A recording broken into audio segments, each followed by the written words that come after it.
Today's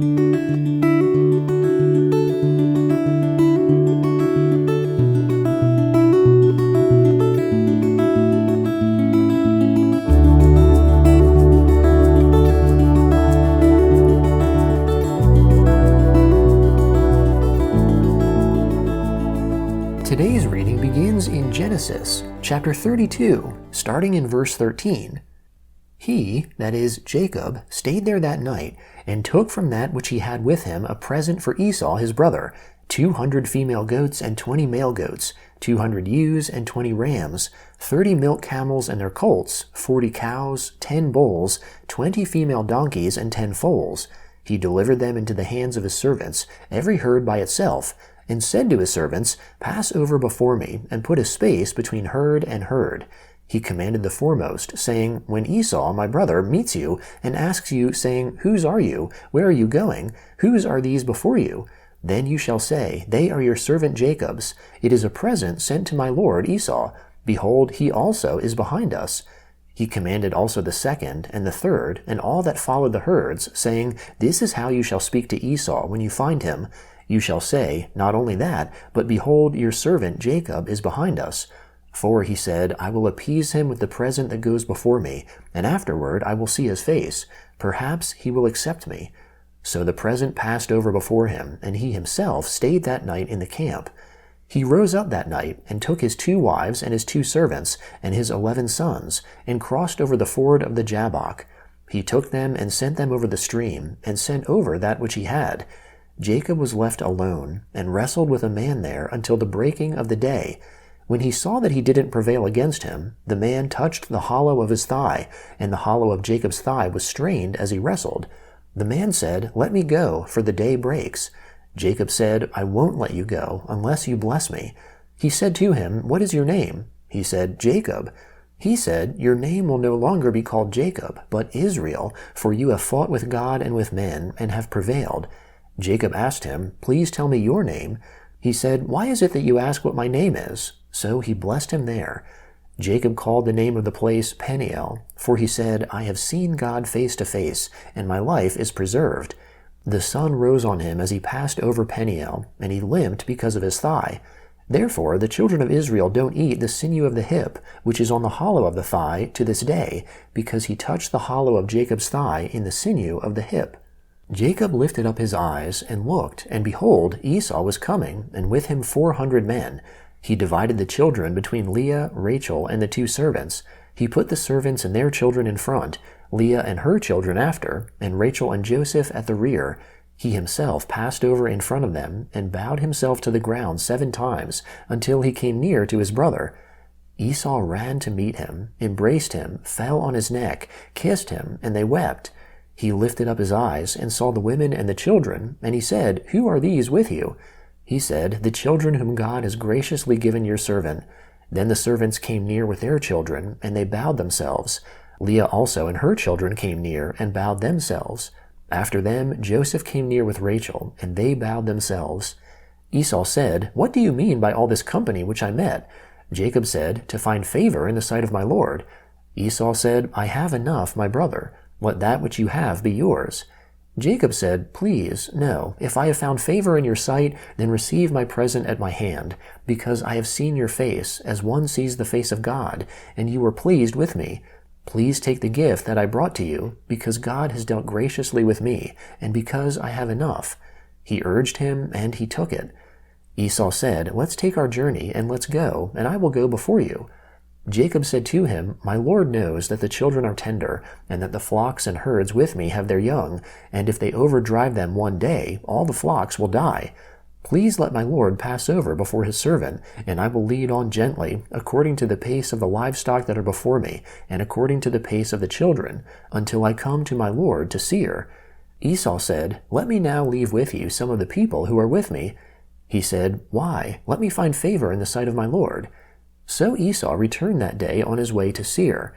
Jacob traveled to Succoth, built himself a house, and made shelters for his livestock. Therefore the name of the place is called Succoth. Jacob came in peace to the city of Shechem, which is in the land of Canaan, when he came from Paddan Aram, and encamped before the city. He bought the parcel of ground where he had spread his tent at the hand of the children of Hamor, Shechem's father, for 100 pieces of money. He erected an altar there, and called it El Elohe Israel. Dinah, the daughter of Leah, whom she bore to Jacob, went out to see the daughters of the land. Shechem, the son of Hamor the Hivite, the prince of the land, saw her. He took her, lay with her, and humbled her. His soul joined to Dinah, the daughter of Jacob, and he loved the young lady, and spoke kindly to the young lady. Shechem spoke to his father, Hamor, saying, "Get me this young lady as a wife." Now Jacob heard that he had defiled Dinah, his daughter, and his sons were with his livestock in the field. Jacob held his peace until they came. Hamor, the father of Shechem, went out to Jacob to talk with him. The sons of Jacob came in from the field when they heard it.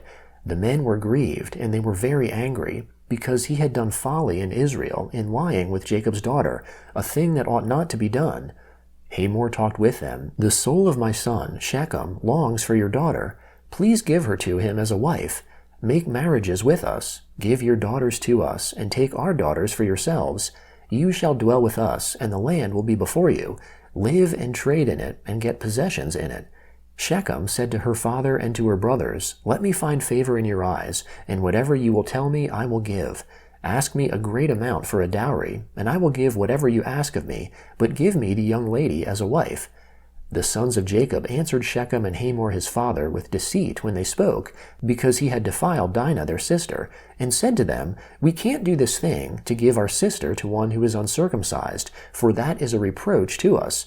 Only on this condition will we consent to you.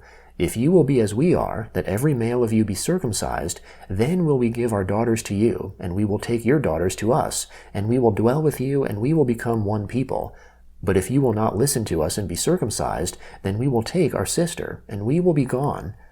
Their words pleased Hamor and Shechem, Hamor's son.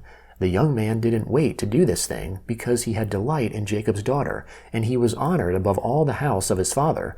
Hamor and Shechem, his son, came to the gate of their city, and talked with the men of their city, saying, "These men are peaceful with us. Therefore let them live in the land and trade in it. For behold, the land is large enough for them. Let's take their daughters to us for wives, and let's give them our daughters. Only on this condition will the men consent to us to live with us, to become one people, if every male amongst us is circumcised as they are circumcised.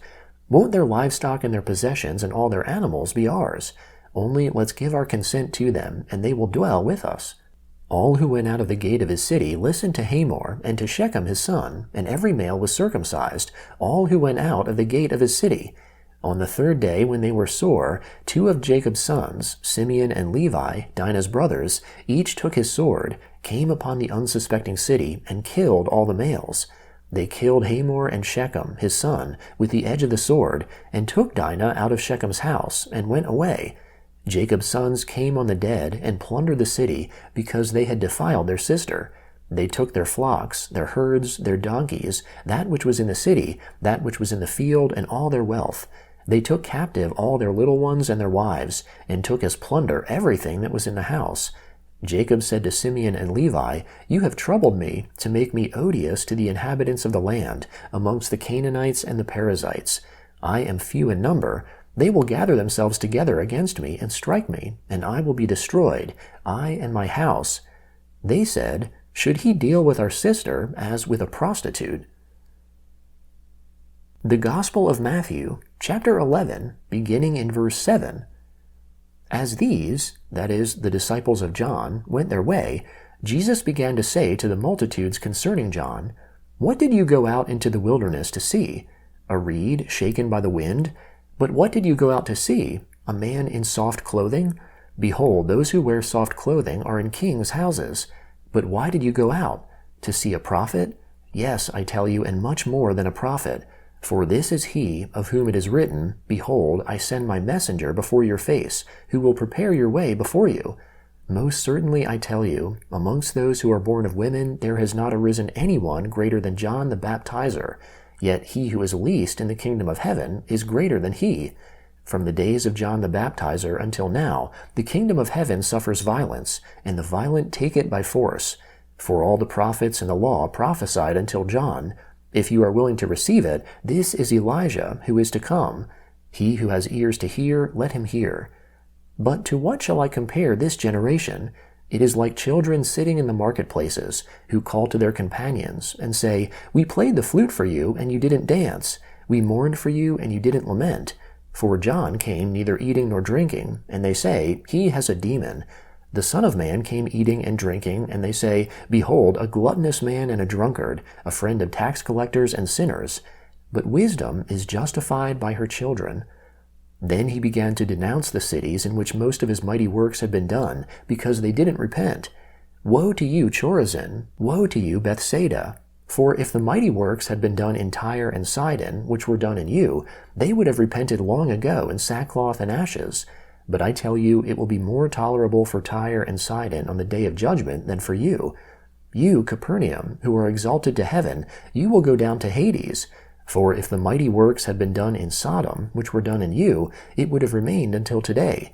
But I tell you that it will be more tolerable for the land of Sodom on the day of judgment than for you. At that time Jesus answered, I thank you, Father, Lord of heaven and earth, that you hid these things from the wise and understanding, and revealed them to infants.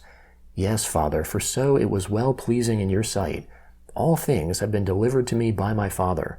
No one knows the Son except the Father, neither does anyone know the Father except the Son and he to whom the Son desires to reveal him. Come to me, all you who labor and are heavily burdened, and I will give you rest. Take my yoke upon you and learn from me, for I am gentle and humble in heart, and you will find rest for your souls. For my yoke is easy, and my burden is light. Psalm 14, beginning in verse 1. The fool has said in his heart, There is no God. They are corrupt. They have done abominable deeds. There is no one who does good. The Lord looked down from heaven on the children of men to see if there were any who understood, who sought after God. They have all gone aside. They have together become corrupt. There is no one who does good. No, not one. Have all the workers of iniquity no knowledge, who eat up my people as they eat bread, and don't call on the Lord? There they were in great fear, for God is in the generation of the righteous. You frustrate the plan of the poor, because the Lord is his refuge. Oh, that the salvation of Israel would come out of Zion. When the Lord restores the fortunes of his people, then Jacob shall rejoice, and Israel shall be glad.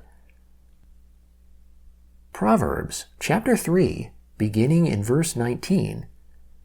By wisdom the Lord founded the earth. By understanding he established the heavens. By his knowledge the depths were broken up, and the skies dropped down the dew.